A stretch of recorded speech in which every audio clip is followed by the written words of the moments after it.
coming to the zone here. 10 back. 5.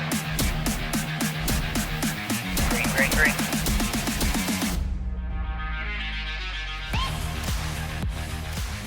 Hello and welcome back to the Hot Lap, your home for everything INRS racing. I'm Clark Franz, driver of the number 15 Chevrolet Camaro for Roadrunner Motorsports. I'm Tony Japs, driver of the number 42 Chevrolet for Apex Motorsports. I'm Vernon Broadbeck, driver of the number 10 Chevrolet for Roadrunner Motorsports. Corey Bunch, number 77, Full Throttle Motorsports. And this week we have another special guest. We're joined by the driver of the number 24 Chevrolet for Apex Motorsports. That's Matt Perusini. Thanks for being on the show, man. Hey, pleasure to be here, guys. So first off, I'd like to congratulate Wenzel on yet again another road course win at the Roval. Boo. Absolutely walked the field again. Thankfully, for all of the rest of us, there are no more road courses this year, because otherwise he'd probably win it again. But Matt, how did your race go at the Roval? You know what? Overall, my race went fairly decent. We finished P8, which was I was hoping to get like a top 15. So P8, I'll take that one. I was having some fun racing with Tony and I think Lem and Nick Alves and I were having some pretty good battles. But I don't know, after that last pit stop, I kind of got into P8 and kind of got a 10-second gap on them. And Vernon was pulling away from me. So I was in my own little world for like the last 20 laps of the race. I kind of enjoy road course races like that, where you get off by yourself and you can just try to work on clicking off as good a lap times as you can. Well, I figured it out at the end. Because at the end of the day, I ran my fastest lap on lap 52. Only you figured that out on lap 2. Yeah. But either way, hey, P8's good finish. Congrats on that. Tony, good finish as well. 12th place, only 6 incidents. How'd your day go from your perspective? It actually went pretty good. I was on that same boat of just hoping if I could get a top 15, I'd be happy. And we ran the first stage. I got a feel for the car, and almost wound up in somebody else's mistake on lap 1 going into that backstretch chicane. Eric locked the brakes up and got into the 50, and I almost got taken out there. But we ran pretty good. After the stage break, I kind of settled in, ran top 10. I battled with Matt for a little bit, battled with Tyler Lem for a little bit, Jacob, Ty, and Nick Alves as well. And all in all, ended up finishing 12th. Should have been 10th, but I made a bonehead move and hit the wall going through turn 1 and broke the steering a little bit. But I'm happy with the 12th place finish. Yeah, it's not bad at all. And I think you said earlier you're 10th overall in points for the year so far? No. We're 14th. We're within reach of 10th.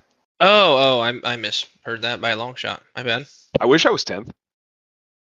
I wish I was too, but I'm not. Vernon, good day for you as well. P7.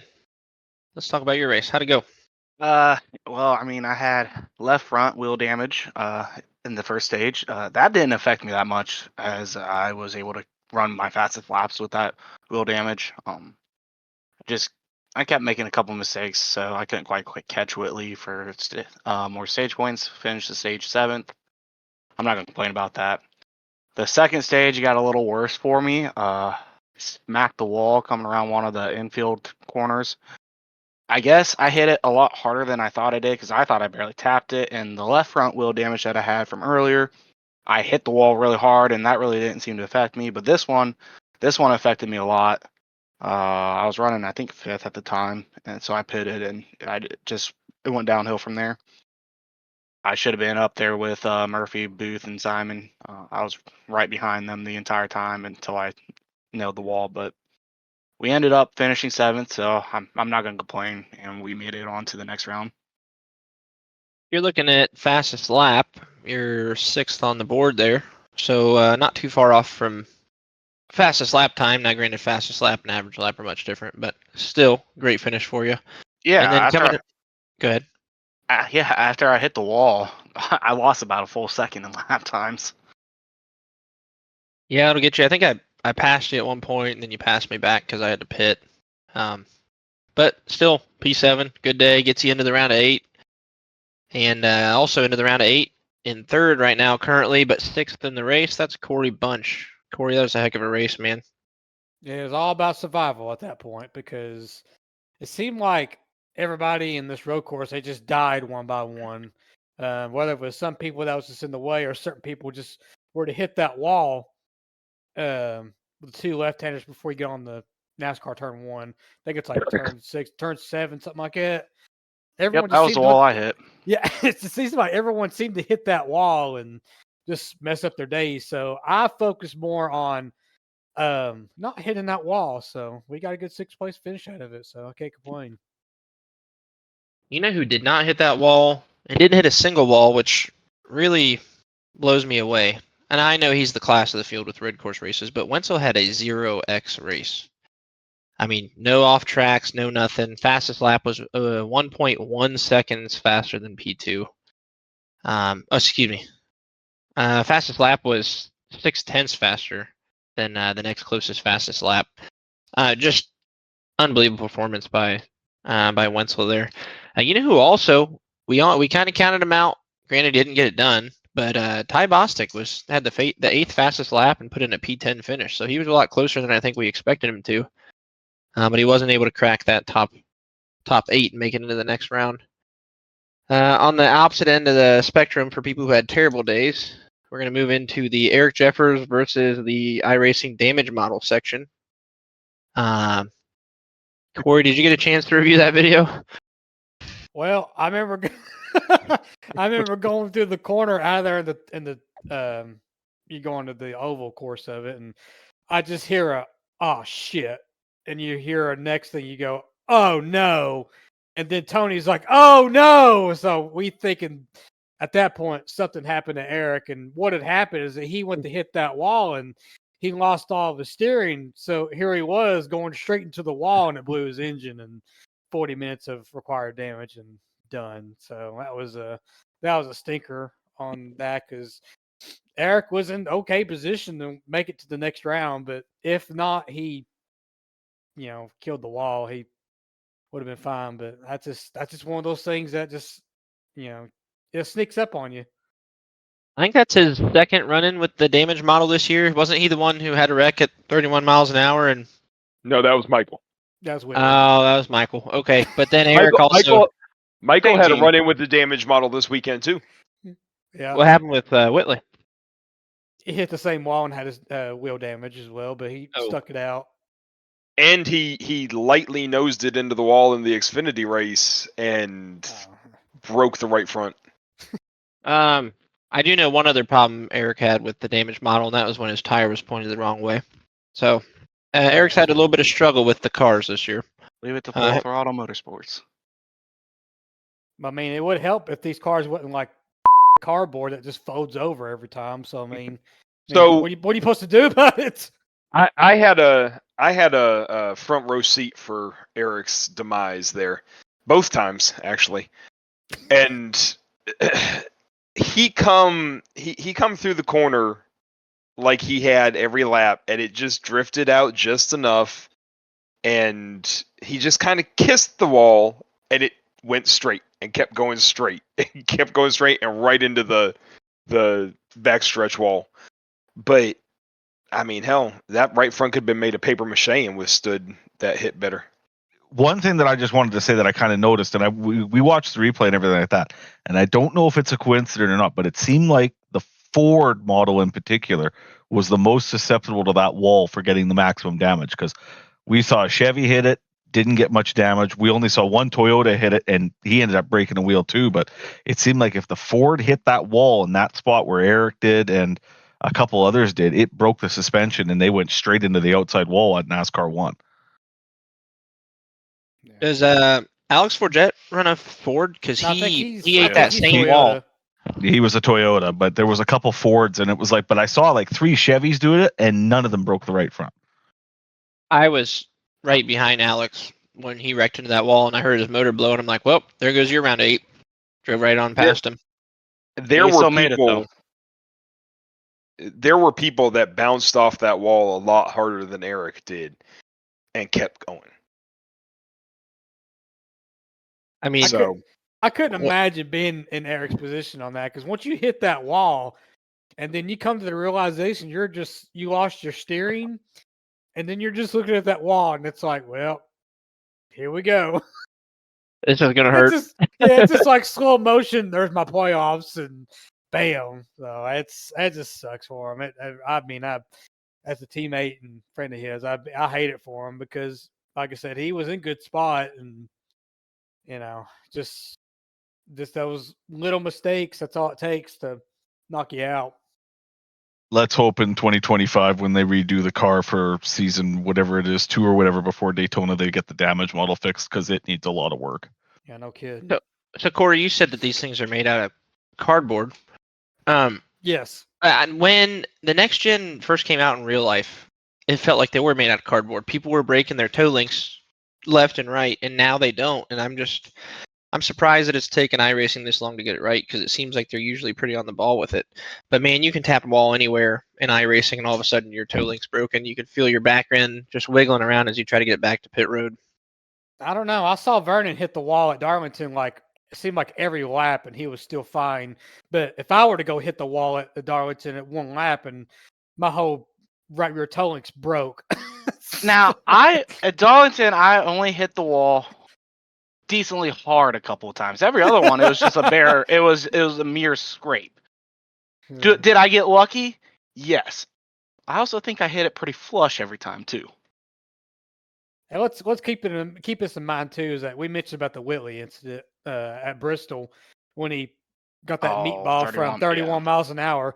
Garrett, in that same race, I think he had like 2 or 3 meatball flags, and I think it's maybe this. He'll correct me if I'm not, but it was that he had like 2 or 3 meatball flags. Garrett had them all fixed, and still continued on and finished the race, while Whitley got stuck in the pits for 40 plus minutes of repairs.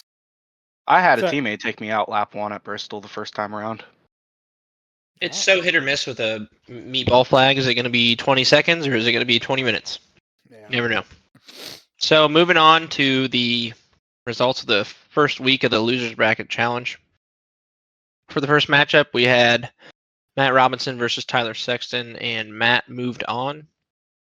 For the second matchup, we had Scott Thomas versus Richard Mills, and Scott Thomas moved on. Third matchup, Corey Ennis versus Nick Alves. Nick was able to move on past that one.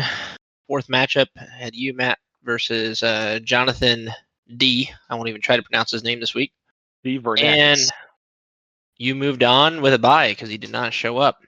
I was able to beat out Martin Pinnell in the next matchup. Joseph Musau beat Mike Wheel. Austin Walton beat Ron Fitting. And Vince Burns also had a bye. I did the math here. We have a clear last place. We have 2 people tied for second, and we have 1 person in first place named Clark. For their picks for the Losers Bracket Challenge, I am currently 8-0. We have Tony and Vernon tied at 7-1. Tony, you incorrectly picked Richard Mills over Scott Thomas. Vernon, you incorrectly picked Corey Ennis over Nick Alves. To be fair, I wasn't sure if Nick Alves was going to show up or not. To be fair, you picked incorrectly. You're 7-1. Corey, you're either 5.5 wins and 2.5 losses, or 5 wins, 3 losses, depending on the vote here. But you incorrectly picked Corey Ennis versus Nick Alves, as well as Richard Mills over Scott Thomas. And then you also picked Jonathan over Matt Perusini, but I think it was sarcastic, but at the same time, a pick is a pick. But we're going to leave it up to the group vote here. So this is kind of like the voting scene in dodgeball when it gets all the way down to Chuck Norris. You know what I'm talking about? Mm-hmm. We're going to go. Corey, what's your choice first? Let's see. Honestly, I really don't even care. Like, you just all vote on not even competitive.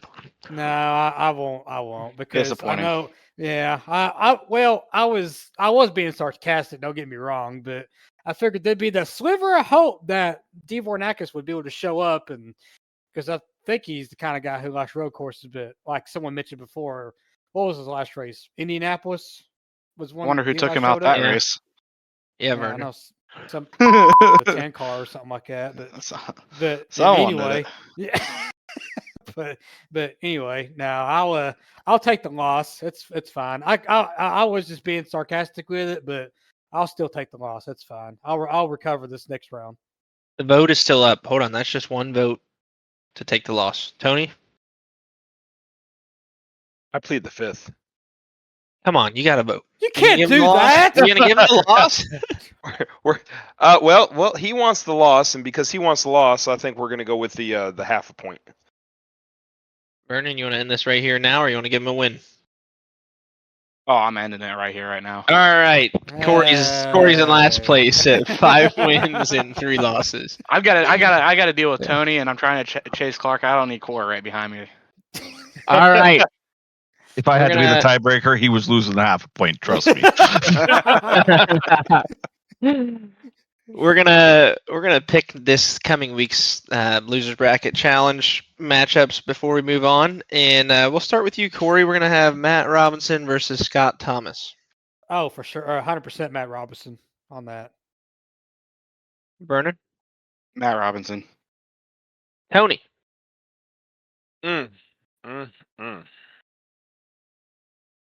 Jeez, Matt Robinson. and Matt. Who are you taking? Oh, Matt Robinson for sure. I'm also gonna take Matt Robinson.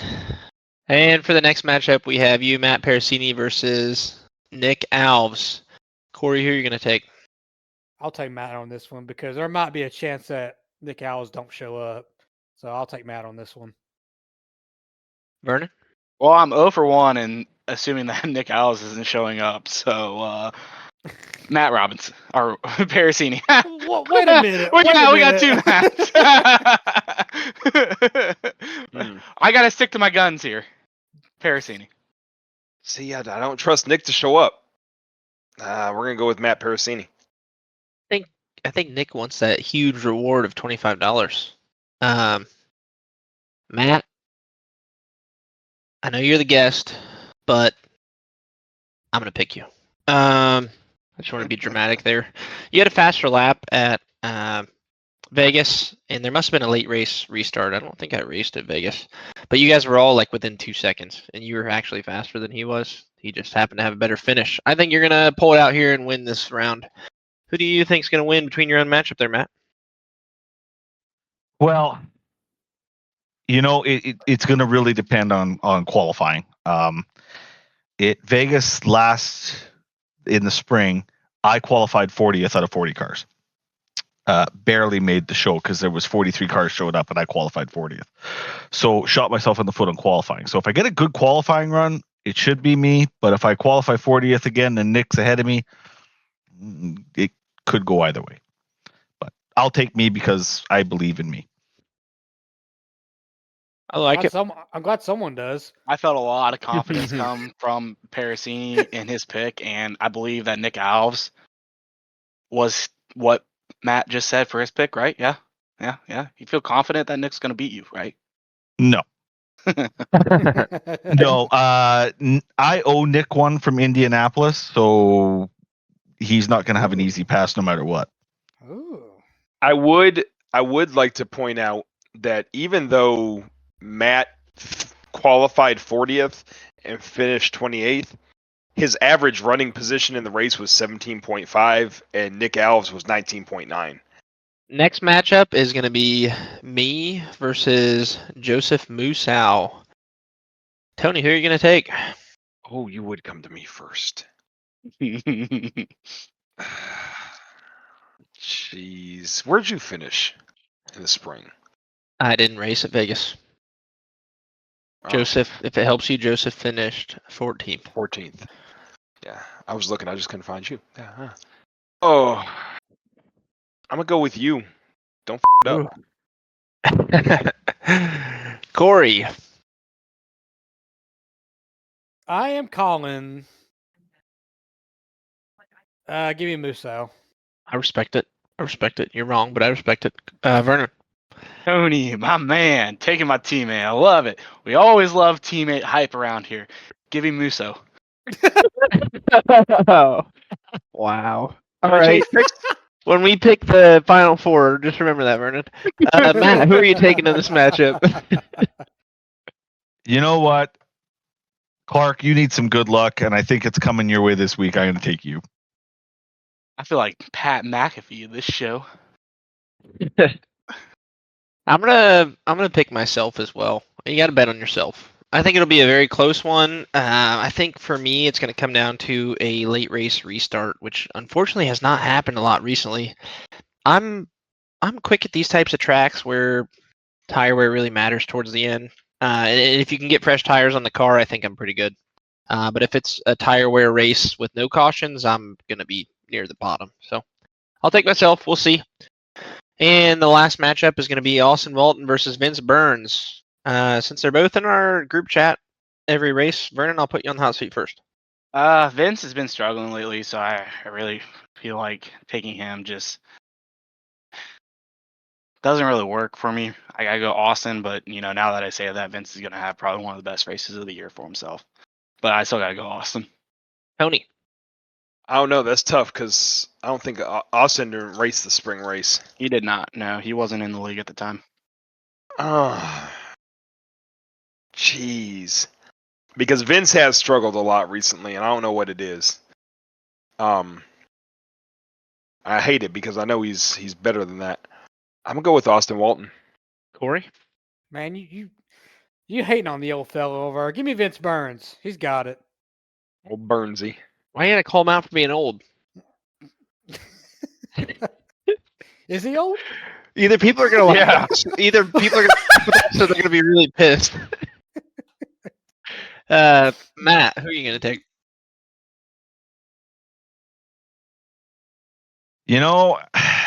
I think I'm going to take Vince on this one, and it's just the main reason I'm going to take Vince is because on the mile and a halves. I mean, I know he's struggled lately, but he's always been very fast and towards the front in the mile and a half. So we're back in a mile and a half. I think he can do it. So I'll go with I'm Vince. gonna completely contradict what you just said. And Vince, don't quit giving me financial tips. But you finished lap time wise, fastest lap. You were third from the bottom here at Vegas in the spring. I know that Vince doesn't get as much practice time as some people. I don't see it happening this week. I'm going to take Austin Walton over Vince. What worries me about Austin Walton is him stepping on his do funny. He's gonna be our last caution. He does like to do that. Yeah. But he also Love him to has death. a tendency to run into other people's stuff too. Yeah. Well, if he's going to run into anybody, hopefully he runs in the booth or something. I second that. Jeez. Wow. For the next segment, we're going to talk about the 8 that are moving on to the next round. I'm going to go ahead and run through them real quick. In first place, no surprise, number 41, Jordan Booth is plus 58 to the cut. In second place, we have Jordan Wenzel, plus 39 to the cut, coming off a win at the Roval. Third place, we have our very own Corey Bunch, plus 21 to the cut.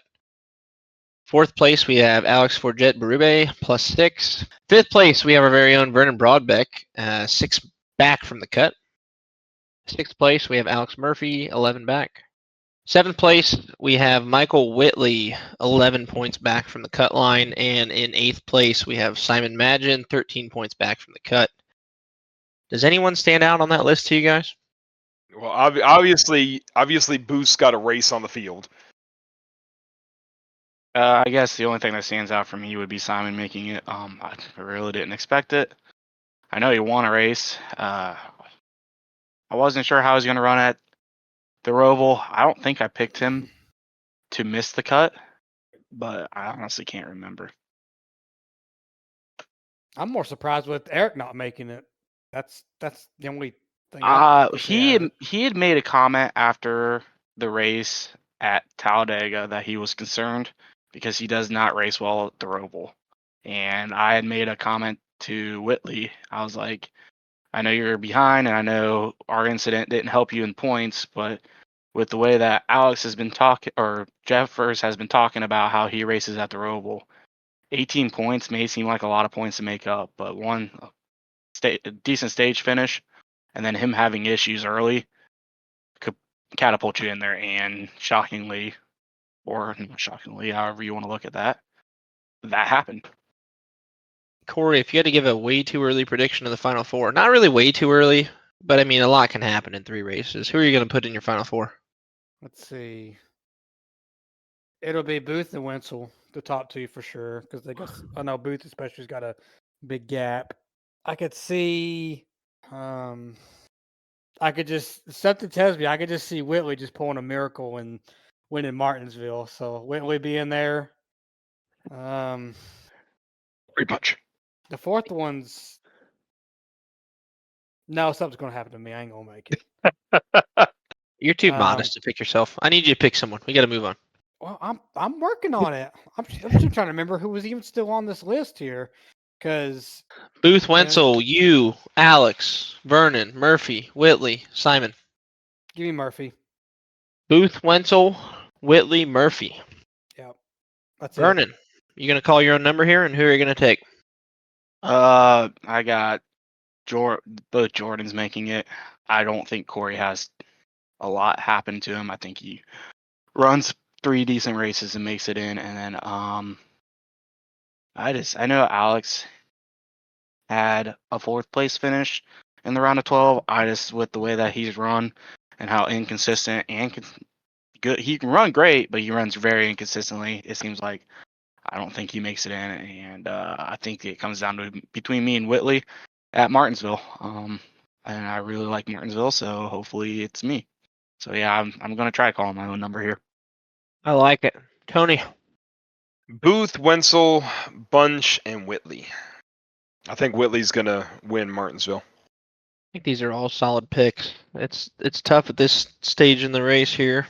Matt, who are you going to take? Definitely Booth and Wenzel. I think Corey's going to be there. And the 4th one's a little more challenging because I think on points, Vernon's probably got a better chance than Whitley. But I really like Whitley's chances of winning Martinsville. So I'm going to go with points, though, and I'm going to put Vernon in there. I am also going to put Jordan in the final. I don't think you can exclude them. I mean, anything can happen, but they've shown why they're 1 and 2 this year. I'm also going to put Corey in there pretty comfortably. And when it comes to the 4th pick, I am going to be a homer and pick my own teammate. Because if I remember right, were you in 3rd place for the Martinsville Spring? I ran 2nd and 3rd for most of the race. Yeah. Not knocking anybody else's talent here. I know Vernon's pretty good at that track. You got to bet for your own horses, right? I'm going to put Vernon in there. I want Vernon in there. That's who I'm going to take. And moving on to Fast Facts. Matt, just like everybody else who's done this segment, I'm going to ask you a series of questions. I just need you to answer them. Sounds good. How old are you, man? I am 41, and I'll be 42 here in November. Where are you from? I am from used to be a little town. It's getting to be a big town now of Stony Plain, Alberta. Define little, used to be little big. I mean, how many people were we talking here? Probably when I was born, Stony Plain would have been about 4,000 people, and now it's getting up to about 18,000. How many months of summer versus winter would you say you get? We get 2 months of summer. In actual fact, the joke in where I come from is that we get basically 7 months of winter, and the remaining 5 months are construction season. That sounds like Ohio. They say we have 5 seasons because you can experience all 4 seasons in a day, but the 5th guaranteed season is always construction. I feel like that's 24/7 anyways. Yep. Do you have any family? Yeah, I have a wife that I have been married to. What is it now? 18 and a half years we've been together, and a daughter that is 10. Awesome, man. Is your daughter into racing at all? Oh yeah. She's just like her dad. She's a 24 fan, so she's definitely cheering on Willie B here in the round 8, and she's really hoping he can get the championship this year. I was really hoping you was going to be like, yeah, she's an Logano fan or something like that. I think Willie B's got a good shot at Vegas. We'll see. He's always run well there. It seems like. I grew up a huge fan of the Rainbow Warrior, so I'm pulling for Willie B, Larson, and Elliott. I've just been an HMS fan my whole life. How long have you been sim racing? Well, I started my first NASCAR game would have been the original NASCAR game that came out in 1994. I was racing that on the PC, and I had every single NASCAR game that came out to the PC all the way up to NASCAR Racing 2003. And then I started iRacing in 2010. So I've been doing iRacing now for 14 years. You started PC racing in '94. I would have been That's correct. 0 years old in '94. I was 2. What kind of setup do you have? I've got just a basic rig, Fanatec, basically all Fanatec stuff with the CSL DD, and then monitor wise, I'm running a 49-inch ultra wide curved. Is it? So I have 3 24-inch curves. So they're not huge, but it wraps around pretty well. Does the 49 feel like it pretty much gives you a full scope of view left to right? Yeah, pretty much. The 49, the best way I can describe it is it's basically if you put two 27 curves together, that basically gives you your 49. So it's not quite as good as a triple, but I don't have a lot of space to do a triple, so it works pretty good for what I need. Nice. I like my triples. I just wish I could get closer to them. I made a mistake and bought a desk that was too short to put my wheel like underneath, if that makes any sense. So I can't get the screens close enough to my face. So my perspective's kind of skewed, but it gets the job done for 17th place. That is what it is. If you're not in the sim rig, what kind of hobbies do you have? Not a heck of a lot. I mean, we live on an acreage out where I am, so summertime it's usually pretty busy with doing the yard work and keeping up with that. Do a little bit of camping here and there. Wintertime, I usually will start curling. Curling's a hobby that I have done. The other winter sport in Canada, basically. So hockey, I love watching it. I can't play it. I can't skate. If I try to skate, all I could do is crash into the boards to stop. So never picked up on hockey, but curling is usually what I will do other than the sim during the winter. You could not have picked a more Canadian answer to that. On your property, do you have any livestock or anything? No, we just have 3 dogs and 1 cat. We don't have any livestock or anything like that. We only have 3 acres. It's a little bit, but it's not really enough to have any livestock. But it's nice. It's basically all fenced, so the dogs can run around on the whole property and don't have to worry about them running away or anything like that. It's still a good bit of land there, man. Go ahead. Any classic cars? I used to have a classic car. I bought, this is a little bit of a story. I bought my first car when I was 10 years old, and it was a 1970 Dodge Dart GT with 48,000 original miles on it. My dad and I restored it in 99 and 2000. And I had that car up until about 2017, and then unfortunately, some life got in the way, and I had to let her go. So I had it for about better part of my life. I had that car. I've had it longer than I had been married to my wife. So it was been around a long time.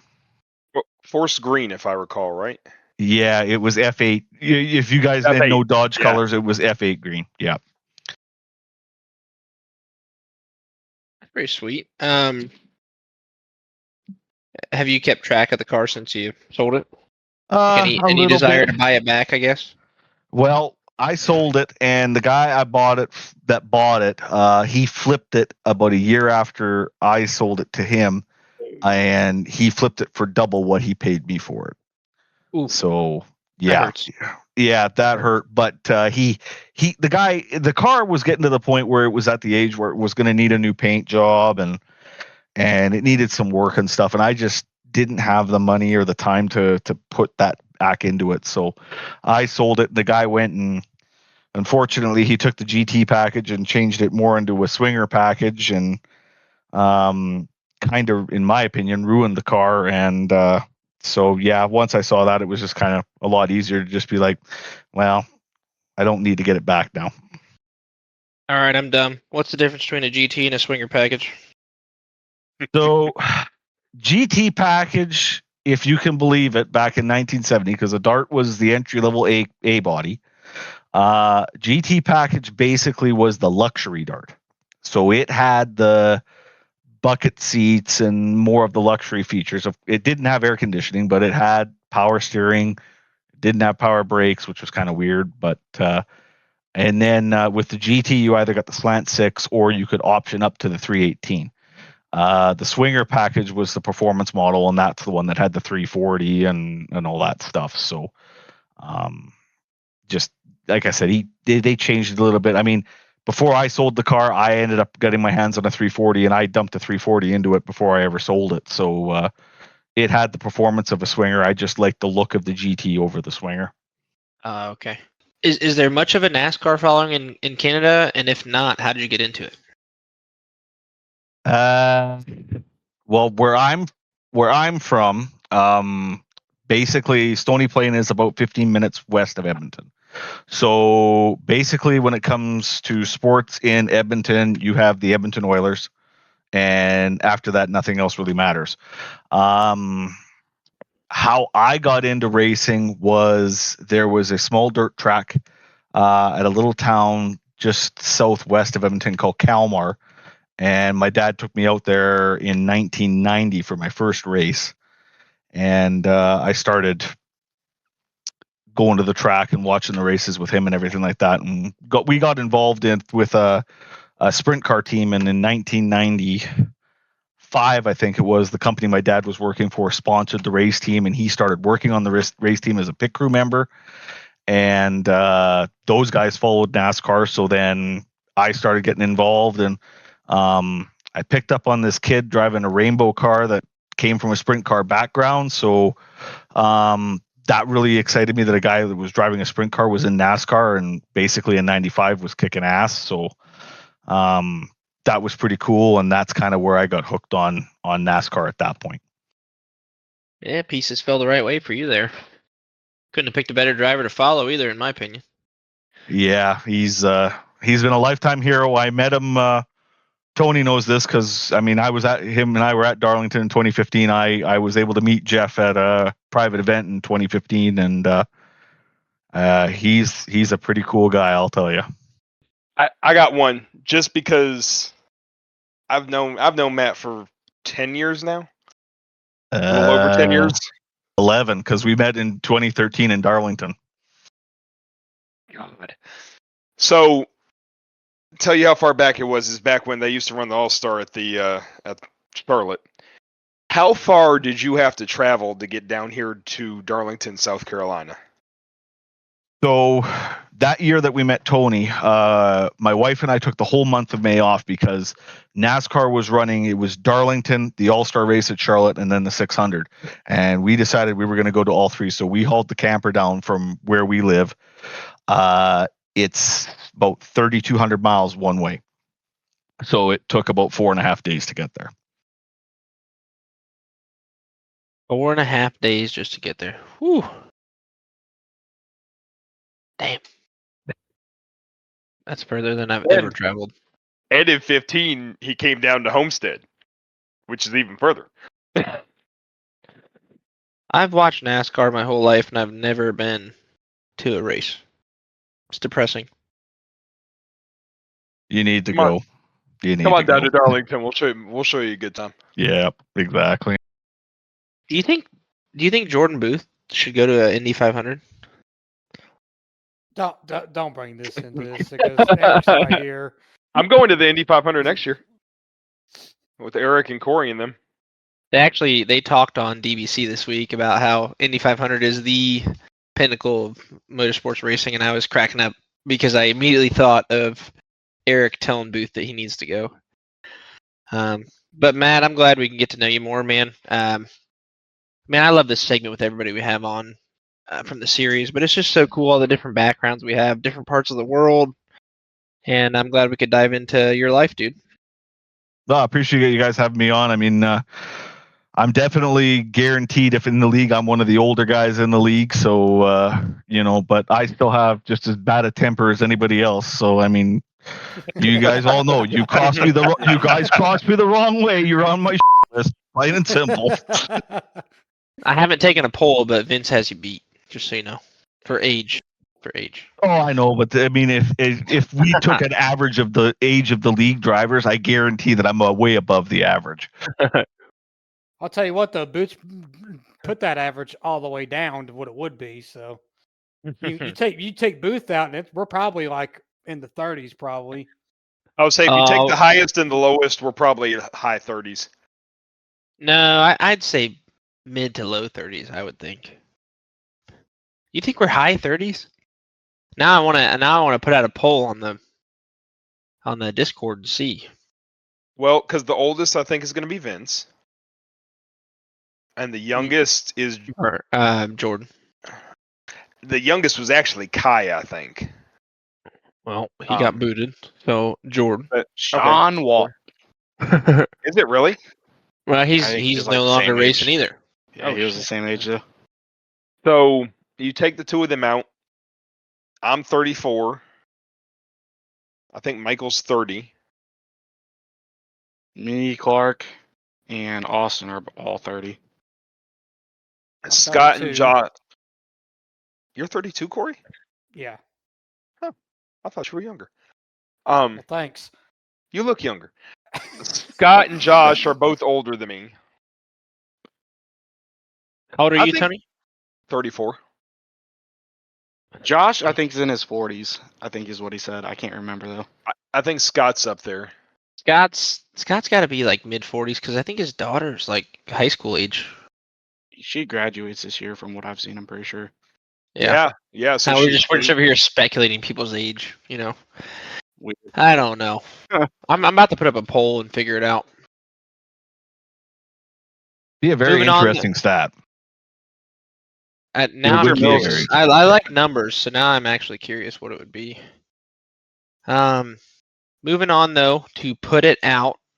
We're gonna have 4 questions this week instead of 3. We're gonna have 3 that I came up with, and then I'm gonna do a new thing where we're gonna have a guest come up with a question. So the last question is gonna come from Matt.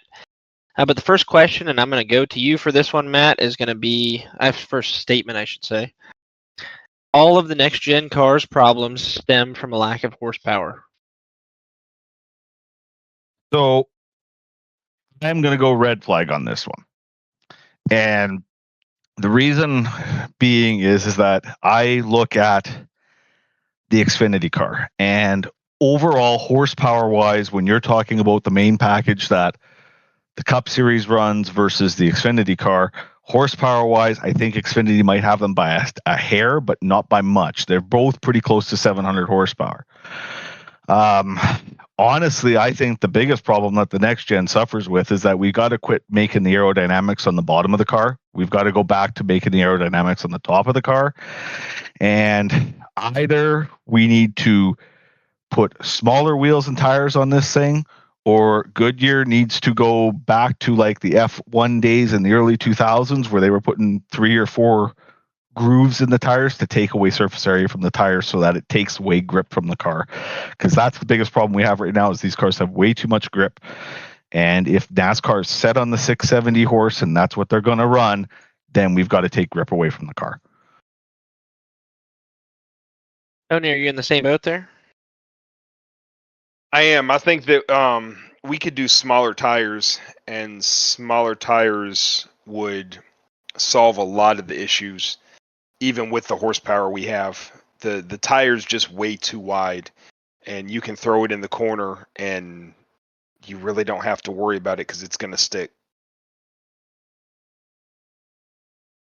Do you think that just the tire alone would fix it though? I think if it had a more narrow tire on it, and a smaller wheel, something with a little more flex in the sidewall, I think that would fix a lot of the issues. And do away with the diffuser. Corey, what about you? I'll go yellow flag on it because I still think that horsepower will make a difference with it because I mean you're racing in the top series, like you're supposed to have more horsepower than the second tier car, and I can never wrap my head around that. But I think horsepower would help. But I do agree with what Matt is saying about with the trying to take the aerodynamics off of the like the underbody, try to get away from doing all that because and this is more of like a personal preference to me. I want these cup cars to drive like dog crap and just leave it to the driver itself to who can do it the best because the way I see it with this next gen, everybody can drive it. And I mean this has probably been the easiest cup car I've ever drove, which with being the Gen 6 being the harder that I've drove back in 10 plus years of me being on iRacing. So I'd say yellow flag. Horsepower would probably help it, but also get the aerodynamics out of the underbody and all that crap. And Vernon, let me hear your opinions on it. Yellow flag as well. I kind of agree with what Corey's saying, but yeah, you got to take some of the aerodynamics out of it. Obviously you want to bring the car back to the drivers. Smaller tire, less grip, more tire wear would be awesome. But I do agree that I think you do need more horsepower in the car. Like why can't we hit 210 miles an hour on tracks anymore? Like, let them be able to do that. I get it. It's dangerous, but NASCAR is dangerous. I'm going to be yellow flag as well. Horsepower is an issue, but it's not the only issue. I think the tire needs narrowed. I think the horsepower needs increased. I don't know how much because I'm not an engineer. I do think it needs increased though. Trying to think of what I want to say here, but I've heard some of the professional drivers talk about how like the knife's edge is what they call it between having traction and then absolutely breaking loose is bigger on this car. Like you can really push it, but it's actually like sharper on the far end. Like the second you over push it, there's no saving it. So I think it is a hard car to drive if you push it to its absolute limits. So I think you need to force these drivers to push it to the absolute limit. So you need to narrow a tire and more rear end to it, putting power down, and I think would create much better racing. Enough with the fuel saving. No, Oh, Corey God, likes fuel yes. saving. Keep the Yeah, fuel saving. For God's sakes, get away from Well- the fuel saving. And I let's heard be that F honest. start to come out, and then you changed it to "for God's sakes," and I appreciate you for that, Corey. Let's be honest. One of the things that would fix the fuel saving issue for sure, you up the horsepower, you're going to increase the amount of fuel you're going to burn.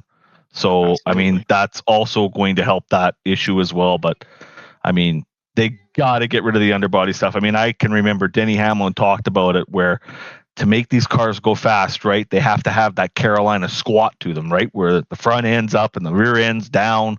And so they're making like no downforce on the front of these cars anymore. And it's like, well, when you get behind another car, any downforce that you were making on the front, which is very little to begin with, now you have none. And that's why they can't pass because there's just nothing there. And let me clarify there too. I hate fuel saving at super speedways. Eric hates fuel saving, period. I hate tire saving. That's He what I who hate. shall not be named also does not like it. He lost the race because of that too. Yeah. Number 2 for put it out is going to be Parker Kligerman was robbed of a win at the Xfinity race. Matt, did you get a chance to tune in there? I watched it live. He was absolutely robbed of a win there. And I mean, I hate to say it, but this one, if I'm going to give a flag, I'm giving a black flag to NASCAR because yes, that car was definitely wrecked, but they needed to throw that caution a heck of a lot sooner than they did if that was the case. Because, I mean, I can't imagine you've got a berth to the next round, and you lost it by, what did he lose it by? 5 feet. I mean, I hate it for Parker. I wanted to see him advance so bad, and it's just like NASCAR the last couple of weeks. The officiating hasn't been very good, and they've really got some stuff they got to fix. Tony, did you get to see that one? Yeah, and he definitely got robbed. I don't understand how NASCAR can say, the race control can sit there and say, well, we didn't realize that he was nose deep in the tire barriers. He wasn't. I mean, it wasn't like he was up to the A-frame. He was. I mean, he had tires sitting on the spoiler. So they could have thrown that caution. He sat there for a half lap before they threw the caution. I say that it felt like a half lap. I think that he was definitely robbed, and I got to give him kudos, because I would have been MFing everybody when they came to do my interview. Vernon, what do you think? Yes, he was robbed in technicality when you throw the caution. I don't think he was robbed, because the caution should have come out a lot sooner than what it did. I mean, it should have been an overtime restart, which it was. I think that was the correct call. They got to make the call sooner. That's the only problem I have with it. So it's got to be yellow for that. He wasn't really robbed of the win because of the caution coming out. It just seemed like it because they threw it so effing late. And Corey. I'll give it a yellow as well, because I mean, I can't really say that Parker got robbed, even though that I felt bad for all that. But like, unlike everybody else, I was listening to the race on the radio, and like me and my girlfriend, we was going to eat Applebee's, and I sat there in the car to listen to those last 5 laps, and heard that the caution came out and Parker won. I was like, oh, cool, awesome. That's huge, And so I turned the car off, and then me and her went inside, and thinking that, Parker won. Well, I get to looking at my phone, and then everybody's like, it's not over. And I'm like, are you kidding me? And so I had to pull it up on my phone, listen to it then, and saw where he lost it that way. But golly, that I do agree. Like, with NASCAR's got to call that sooner, one way or another.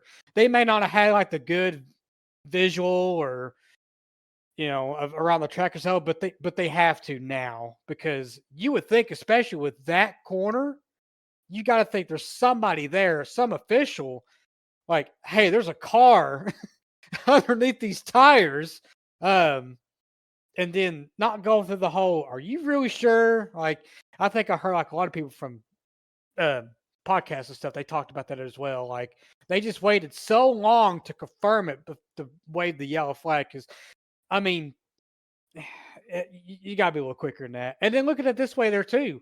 What if Parker took the white and then the caution came out with all that? What kind of controversy would that bring up? Which I'm sure probably a lot of people would be upset about it, but there'd be some people that would be being like, oh, NASCAR just wanted to help them and this, that, and the other. So there's always two sides to it. But one thing's for sure, NASCAR has been god awful with their inconsistent calls, and it's just been a wadded up mess. Even since like Talladega, that's a crapshoot. I hope I never see that ever again. But yeah, they're just inconsistent, and they need to fix that. I think the controversy would have been worse if he won, because there clearly should have been a caution. So I'm going to go red flag to the statement that Parker Kligerman was robbed. I don't think he was robbed in any way, shape, or form. I think if it would have gone green, like he would have won, but there was a natural caution. I don't think the guy should have wrecked, but there was a natural caution, so there should have been a green-white checker. It just came out way too late is the issue, but he didn't get robbed. It sucks that it was 100 feet before the front stretch, but it should have been 15 seconds prior. That's my thought. I mean, they should have called that way before, but at least they got the call right. I think letting him win would not have been the right call. So I'm going to throw a red flag on that. Be Yeah. honest with you, I just wish we could have had a replay to figure out how the hell he buried that car in that wall like he did. Yeah. Yeah, he was completely covered. And that's another problem. Nobody has the footage of that. They just show him where he's stuck in the wall. No one ever has anything about him going into that tire. And like I said, that's another issue that they've got to address as well. Like, make it to where you got all eyes on the track. Usually that's a Fox problem, but this week it was NBC's issue. Well, no, it's CW for Xfinity, right? Yeah. And the third one for me for the put it out segment is going to be using the apron to gain an advantage shouldn't be allowed at any track. And the reason I'm asking this one is because although it may only be for qualifying or for the first couple laps at Vegas, I know there are going to be some people cutting the apron, and I'm just curious your guys' thoughts on whether or not there should essentially be kind of like the double yellow rule at every track. And Matt, I'll start with you. So if we're going off of should there be a double yellow line rule at every track, I am definitely red flag on that. The thing I've always appreciated being a racer, I mean, I did do it a little bit when I was younger as well, and dirt track and everything like that, is like you want to be able to use every bit of racetrack that you can possibly use to try to find grip. And what I find is that if you narrow that line up by taking that line away, now super speedways, I get the issue at super speedways. I mean, guys making crazy moves down to the apron and everything like that, it's just going to cause a big wreck. But I mean, I don't see any harm in it at any of the other tracks. I mean, Phoenix is always very interesting to watch. It always puts on a total shit show, but the restarts are always interesting when we go 10 wide after they threw the green flag. So you put that line rule in place, and now all of a sudden we don't have that anymore, and those guys are basically going to have to go single file through the dog leg. So you'd make a bad race even worse. So yeah, I'm like, if it's there and you can use it, use it. Just, guys have to remember that not everybody's going to use the apron, so just remember that in Vegas, guys. Not everybody uses the apron when we're going down the straightaway, so make sure you're giving room. Vernon. I'm red flag on that. I think that being able to use all the track that you can use is a great thing for NASCAR. I mean, you're doing it at your own risk. If we're side by side and you're underneath that line and you come up, yeah, I might just say I'm gonna hug the white line, have fun racing on the apron and going into the corner. It might take me out, but it's at your own risk. And With I us like not it. having actual spotters, though, that's an issue. At least not in real life, it's not. But for us, that is tough. But I mean, you have people running VR, you have people running triple screens. You can still kind of see that way. You have a button mapped on your steering wheel that allows you to look right, and I've used that while running down there on the apron to figure out how high I can come up on the track. I know at the Roval when Scott kind of parked it right in front of Whitley coming out of the back stretch chicane, I had to drive pretty deep down on the apron just to make sure I didn't get into those two. And then Whitley still had enough speed, but he didn't. I ended up clearing him, but I think I got back on the track at a pretty steep angle the way it was because we're so far into the corner. So they have those settings in there for a reason, to be able to use something to kind of make up for the fact that you don't have a spotter. But I'd rather have people be able to go under the apron to gain time or speed or things like that. And also with iRacing's tire model, it does wear the tires the more you go underneath the apron because you're hitting it at a different angle. Tony, what do you think? I don't think it should be allowed, but everybody knows that if it's paved, racers are going to use every inch of that pavement. We've been watching it happen for years. That's part of why they have the double yellow line rule at Daytona and Talladega. because it may not always benefit them, but they were going to go down there. They were going to try to make a pass because it was paved. So I don't agree with it, but I'm aware it's going to happen, and you gotta be prepared to go through and watch out for it. So is that a yellow? Yeah, we'll give that a yellow. And Corey. So you're talking about like green flag for it not being allowed? Is that what you're saying? Green flag would be that it should not be allowed. Red flag would be saying that it should be allowed. Oh, go ahead, give me red flag. Use it at your own risk. And I keep looking back at like Phoenix. That's be pretty interesting because I think it was last spring or so. A lot of people used that dog leg to cut it, and then there's some that did and died twice. I won't name any names because I've mentioned his name enough. But yeah, same guy tried to do it twice and died, and took other people out with him as well. He'll know who it is. But so I got no problem with it. I mean, but use it at your own risk. That's all I can say. I'm yellow on it. I think like part of me wants to just only use the racing surface, but I also like Phoenix would be trash if you couldn't cut the dog leg. So I do get the point there, but maybe just make the line lower. I don't know. That doesn't really change anything though. I guess it's just an arbitrary line at that point. Really, if anything, like with Phoenix, they should have just not put that much banking onto that corner.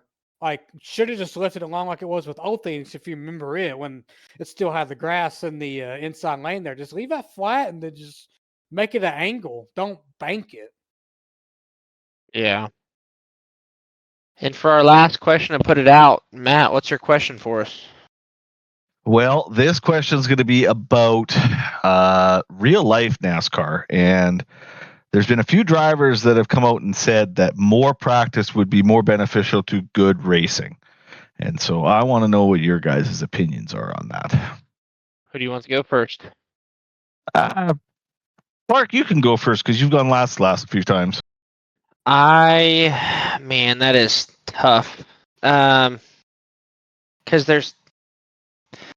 I see wanting the field to be closer, and I also see wanting the field to be more spread out, based off of skill. But I would say that I am green flag for practice will help the field, because if you think looking forward towards 2025, you have Shane Van Gisbergen, who has not raced in a Cup car other than road courses. Practice would do him wonders. And there's other guys even too. They look at like Harrison Burton. I don't think he's a great race car driver, but he hasn't had hardly any practice the last few years. It's so tough because I'm not in the NASCAR world to know what the cost benefit ratio is. But I would, as a fan, I would like to see more practice. So I would go green flag. Okay, Vernon. I'm yellow. I agree that practice will definitely help the guys that maybe not carrying as much speed. But I'm also on the end of the more practice you get, the more the top teams like Hendrick and JGR and Penske are just going to pull away from those guys, whether they get the practice or not. I understand you get the SMT data and all this and all that, but the more a driver gets on the track and understands what their car limits are and what they need to change and what, things like that. Kyle Larson, Denny Hamlin, and all those guys, they're it's just, I don't think the competition is going to be like it was in the old days where you had guys winning by 4, 5, 6, 7 seconds. Yeah, that's fair. Corey. I'll go yellow flag on it because I could see it giving practice to make the racing better, but I could see it making the racing worse. And Vernon kind of just took Brett Baker just took what I was going to say, but you'll have those top teams that always rise to the top because, like for a perfect example, like with Larson at Bristol, as dominant as he was, and what practice did they have? What 20 minutes or something like that?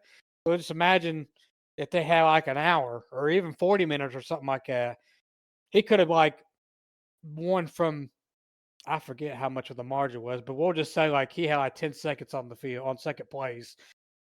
If he had that extra practice, he probably could have won by a whole lap.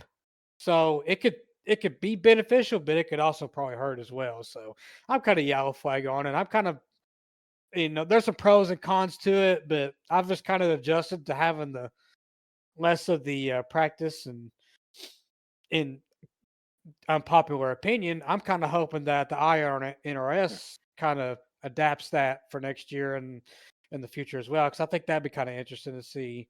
Instead of having these hour practices, make it 30 minutes to see how everyone does from there. But you can just practice whenever you want. Well, that's true. Maybe you don't get the full actual like the weather and the fuel. You have to set up an actual session for fuel, which costs money, and you have certain things that aren't quite exact as what it would be when you get into the actual race session.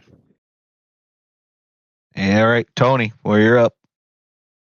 So I don't think that we need more practice for everybody, but what I would like to see is a rookie practice like they used to have back in the day, where you had a rookie test session. The rookies got a little extra time to go out and feel the track out. And I understand that whatever team they drive for is going to benefit the whole team from that information. And they talked about it a little bit on DBC this week. But none of the rookies are with big multi-car teams, with the exception of Shane with SVG, who's with Colleague. But let's be honest, they suck, at least this year. So I'd love to see the rookies get a little more practice, because it makes it hard for them to learn. And there's just some things you can't get in the simulator that don't translate over to real life. So did Ty Gibbs have a crappy team last year? Well, I'm talking now. Oh shoot! I think it's a I good don't- question I- here. I Go don't ahead. think we have a rookie this coming season that's with a big team. Well, I mean, Van Gisbergen is going to be with Trackhouse next year, right? So he'll count as a rookie for Trackhouse next year. Yeah, but they haven't been setting the world on fire. That's fair. Unless you had rumored to have Riley Herbst go up the Cup, that might be a possibility too. I think Trackhouse is going to have a better year next year than they did this year. Although I don't think we're kind of getting off into a tangent here. I don't think Suarez deserves a seat there, but that's just my personal opinion. Moving on to Vegas for us. As we're looking forward to Vegas, Corey, what are your keys to the race going to be? Not die.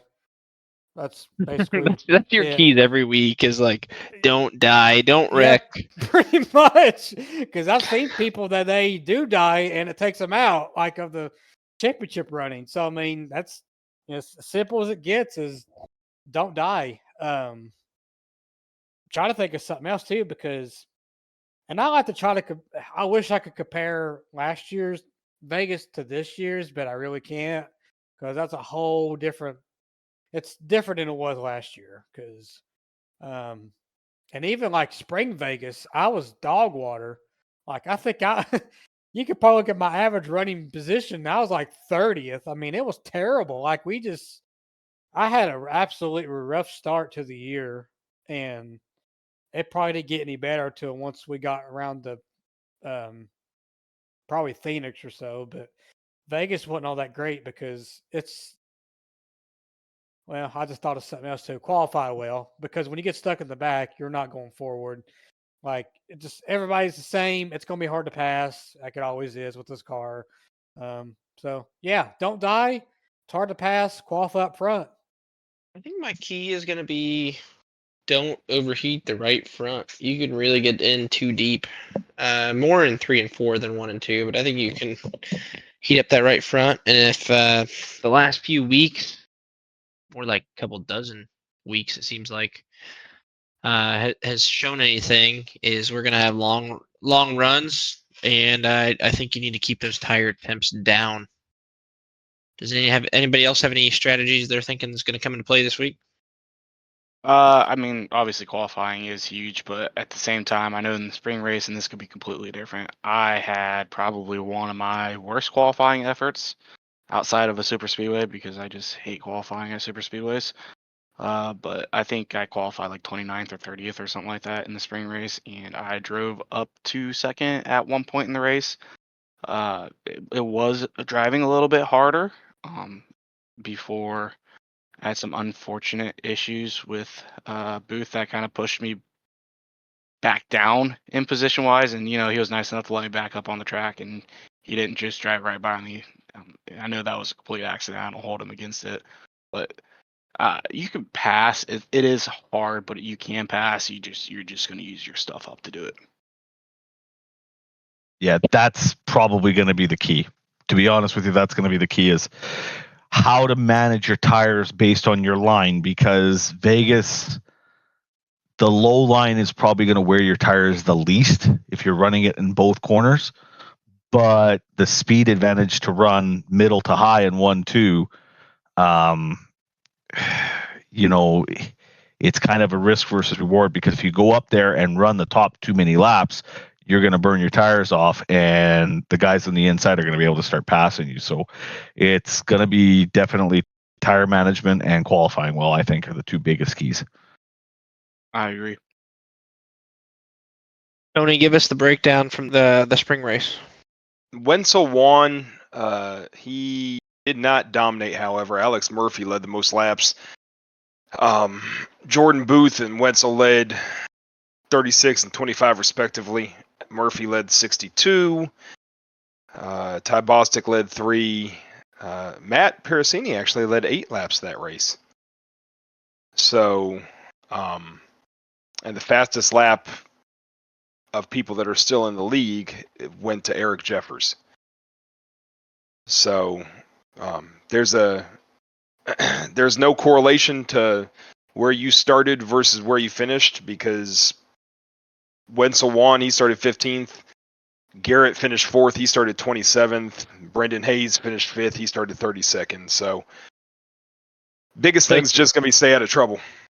So it's a shot in the dark is what you're saying. So who are you going to take as the winner? Oh, man. Jordan Wenzel. Repeat winner from the spring. Vernon, are you picking the same? I mean, yeah, I know he ran well, but I think it's going to be Jordan Booth who wins it. I'd like to give myself a chance, but if I have a piss poor qualifying like I did in the spring, I don't think I have a shot at it. I just, at that point, am going points racing. Who are you going to take, Corey? And this is where my fourth pick, the game of the championship for, will. This guy right here that's where he's going to make his championship run to Athena. Give me Murphy. Give you Murphy? Murphy.